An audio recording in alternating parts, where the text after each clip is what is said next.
ഇന്ന് ഒരു MLA-യുടെ Facebook post സമൂഹ മാധ്യമത്തിൽ വലിയ ചർച്ചയായിരുന്നു. തിരുവല്ല MLA-യും മുൻ മന്ത്രിയുമായ മാത്യു ടി തോമസിന്റെ ഫേസ്ബുക്ക് പോസ്റ്റാണ് ചർച്ചയായത്. ഔദ്യോഗിക വാഹനത്തിന് മുന്നിൽ MLA എന്നെഴുതാതെ നിയമസഭാംഗം എന്നെഴുതിയ ബോർഡ് വെച്ചതിനെ തുടർന്ന് വാച്ച് ആൻഡ് വാർഡിന്റെ ഭാഗത്തു നിന്നുണ്ടായ അനുഭവമാണ് ഫേസ്ബുക്ക് പോസ്റ്റിൽ MLA പങ്കുവച്ചത്. ഇന്നലെയായിരുന്നു സംഭവം. നിയമസഭയുടെ ഔദ്യോഗിക ഭാഷാ സമിതിയുടെ അധ്യക്ഷനായതിനാലാണ് ഇംഗ്ലീഷിന് പകരം മലയാളത്തിൽ നിയമസഭാംഗമെന്ന് ബോർഡ് വെച്ചത്. എന്നാൽ വാഹനം പാർക്ക് ചെയ്യുന്നതിനിടെ MLA-ക്ക് മാത്രമേ വാഹനം നിയമസഭാംഗണത്തിൽ പാർക്ക് ചെയ്യാൻ സാധിക്കൂ എന്ന് വാച്ച് ആൻഡ് വാർഡ് പറയുകയായിരുന്നു.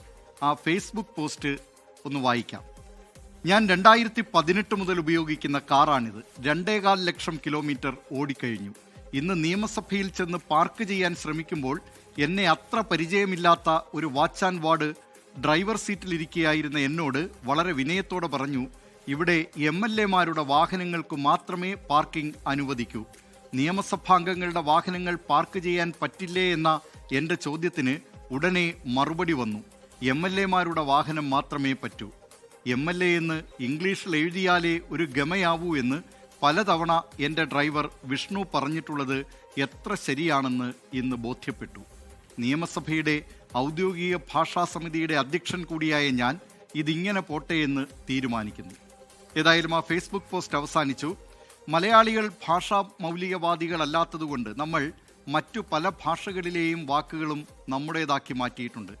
ചില ഭാഷാ മൗലികവാദികൾ നമ്മുടെ സ്വിച്ചിനെ വൈദ്യുത ഗമനാഗമന നിയന്ത്രണ യന്ത്രം എന്നൊക്കെ വിളിക്കാൻ ശ്രമിച്ചത് മറക്കരുത്. അത്രയും നീളത്തിൽ നീട്ടിപ്പരത്തി പറയുന്നതിനേക്കാൾ എത്രയോ നല്ലതാണ് സ്വിച്ച് എന്ന ആംഗലേയ പദം എന്നറിയുക. തമിഴർക്ക് മൊബൈൽ കൈപ്പേച്ചിയാണ്, ടെലിവിഷൻ തൊലൈക്കാച്ചിയും, പാർലമെന്റ് നാടാലുമன்றവും, ഹൈക്കോടതി ഉയർനീതിമன்றവും, സുപ്രീം കോടതി ഉച്ചനീതിമன்றവുമാണ്. തമിഴിൽ ഇങ്ങനെയാണെങ്കിലും മനോഹരമായ മലയാള പരിഭാഷകൾ നാം നിത്യേന പറയുന്ന ചില അന്യഭാഷാ വാക്കുകൾക്കുണ്ടോ എന്നറിയില്ല. പക്ഷേ മലപ്പുറത്തെ ചില സുഹൃത്തുക്കൾ മൊബൈൽ ഫോൺ വൈബ്രേഷൻ മോഡിന് നൽകിയ തരിപ്പ് മോഡ് എന്നത് ഏറെക്കുറെ ആ ശ്രേണിയിൽ പെടുത്താവുന്നതാണ്. പറഞ്ഞു തുടങ്ങിയത് മാത്യു ടി തോമസിൽ നിന്നാണ്. MLA എന്നതിൻ്റെ മലയാള പരിഭാഷയാണ് നിയമസഭാംഗം എന്നറിയുക. അധികം നീട്ടുന്നില്ല. ജനപക്ഷത്തു നിന്നുള്ള ജനകീയ പരിപാടി പൊതുജനം കഴുതയല്ല സാർ ആരംഭിക്കുന്നു. ഞാൻ ബി ദിലീപ് കുമാർ. ലോകത്തെവിടെയായാലും ഏത് സമയത്തും 24 വാർത്തകളും ഓഗ്മെന്റഡ് റിയാലിറ്റി പാക്കേജുകളും എക്സ്പ്ലെയിനറുകളും വിശദമായി കാണാൻ ഞങ്ങളുടെ യൂട്യൂബ് ചാനൽ നിങ്ങൾക്ക് സബ്സ്ക്രൈബ് ചെയ്യാം.